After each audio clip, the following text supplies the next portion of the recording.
We are back with another reflection on the Daily Vedantic, and we're going to start with another question from the community. This is Taylor P., who says, I'm new to this philosophy. How does knowledge help eliminate agitation and suffering in our lives? Taylor, great question.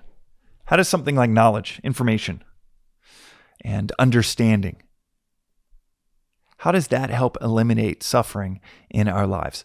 Well, I'll give you a very practical and then a more conceptual, abstract example. Very practical is, I tell you that stove is 200 degrees.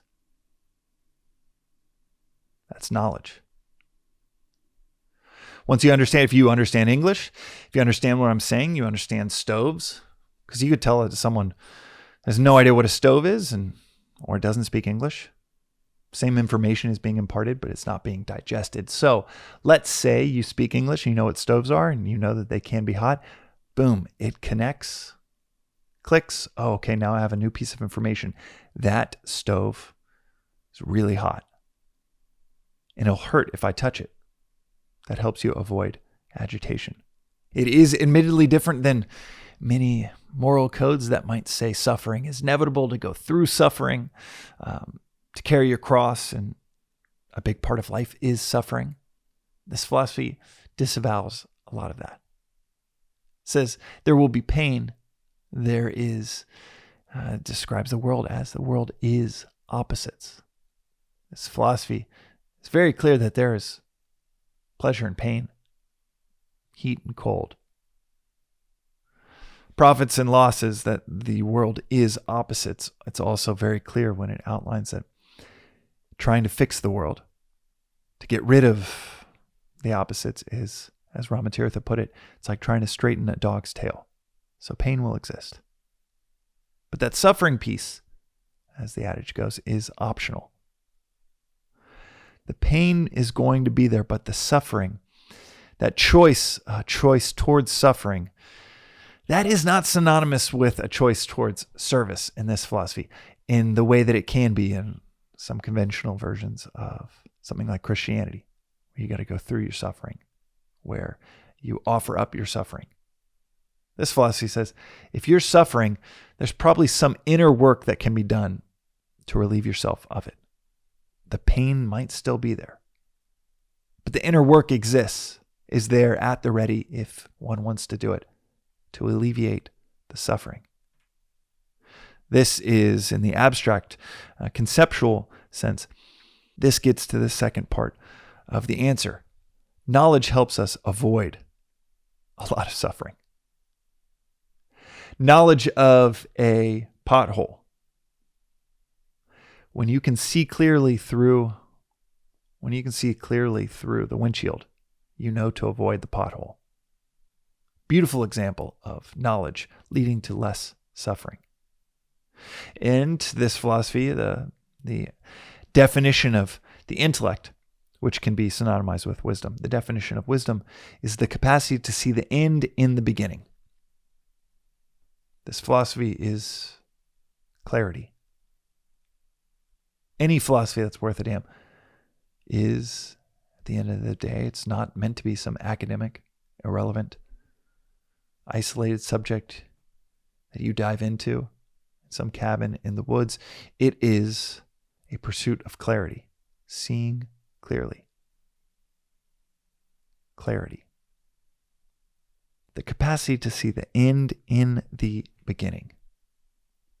That is the kind of clarity that we can all strive for. See through the windshield so clearly that you avoid this boulder over here, this pothole over here, this mudslide over there. That ability to avoid the things that will cause us so much suffering, that is the real benefit of this knowledge.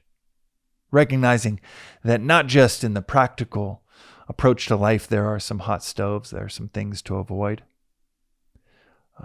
Tempestuous significant other, a wild, erratic boss, can be helpful to avoid those things. But even more helpful to recognize, oh wow, if I pursue that just for my egoistic benefit, there's certain suffering that's going to be built into that choice. If I'm going to do that for me, if I'm going to pursue any trace amount of selfishness, and this philosophy says, you will be agitated. Build a company and you know that there's a selfish aspect to it. I know there's a selfish aspect to the companies that I start. And I try to see it from a few miles out of eliminate that selfishness, because it's only going to lead to agitation. It's not going to be self-service. It's going to be self-annihilation. If I don't work at eliminating that, if I don't work at cleaning off the windshield, it will lead to a handful of wrecks along the way. That knowledge, that association, the internalization of these principles, that allows you to avoid a whole lot of suffering. The application of the knowledge of detach, you gain. I mentioned that in an episode, maybe 2 episodes ago. Attach, you lose, detach, you gain. One pushes something that you might be pursuing away.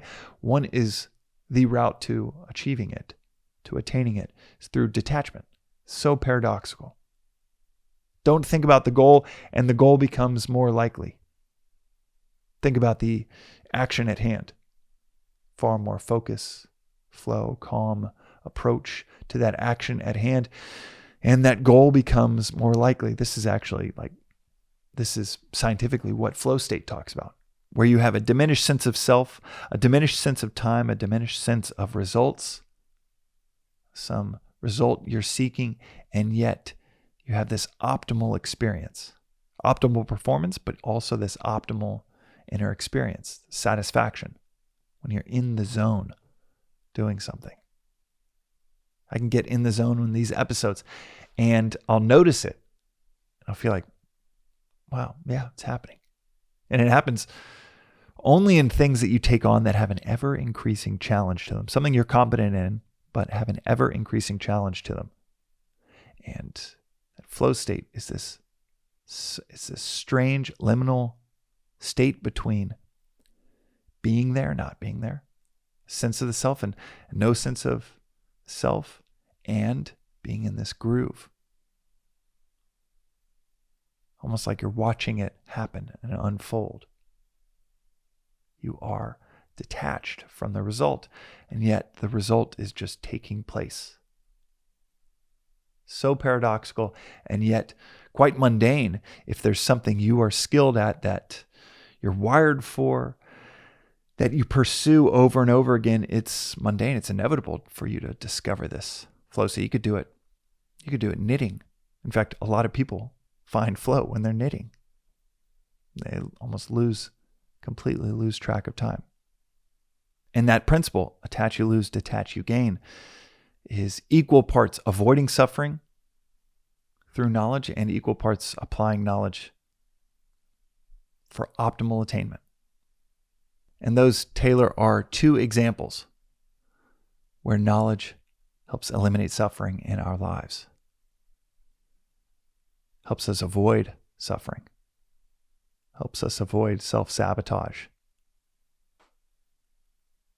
and helps reorient ourselves and our lives and our communities to where we find a groove instead of a lot of friction, where we get where we're going instead of hitting potholes and boulders along the way. And if I could distill it down into a word, it is clarity.